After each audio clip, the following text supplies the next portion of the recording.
Kosken miehet mittelevät sitten keskinäistä paremmuuttaan. Pikkiten Eskortti, todella tyylikäs laite. Kannattaa muuten käydä tuolla varikolla ihan ihmettelemässä näitä kohtimia.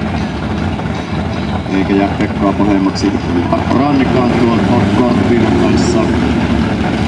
Hivenen harvoin nähty laite on tuollainen 70-luvun Cortina näissä kopioissa, mutta katsotaan kuinka nyt sitten herrat hyökkäävät tähän ensimmäisen lajitun lähtöön siitä.